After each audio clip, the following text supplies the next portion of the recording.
RBI बँकेला पैसे देते हे तर समजलं, पण आरबीआय बँकेकडनं पैसे का घेते?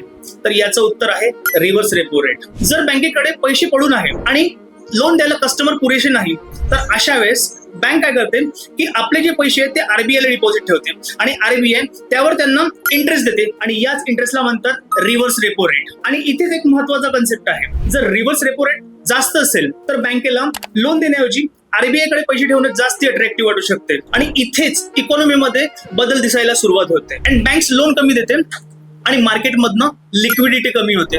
पण रिव्हर्स रेपो रेट कमी असेल तर बँक लोन जास्ती देते आणि मार्केटमध्ये किंवा इकॉनॉमीमध्ये लिक्विडिटी वाढते. म्हणूनच आरबीआय रेपो रेट आणि रिव्हर्स रेपो रेटच्या मदतीने इकॉनॉमीमध्ये मनी फ्लो कंट्रोल करते आणि त्यामुळेच लोन रेट्स, एफडी रेट्स आणि तुमच्या ईएमआय वरती पण फरक पडू शकते. पण इथे एक प्रश्न निर्माण होते, बँकेकडे आपल्या सारख्यांचे पैसे डिपॉझिट असते पण तरीही बँक 100% लोन का देऊ शकत नाही?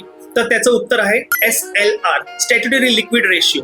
जर तुम्हालाही SLR बद्दल अजून माहिती हवी असेल तर पुढचा व्हिडिओ नक्की बघा आणि अशाच प्रॅक्टिकल आणि इन्फॉर्मेटिव्ह व्हिडिओसाठी होमोसिसला फॉलो करा. थँक्यू.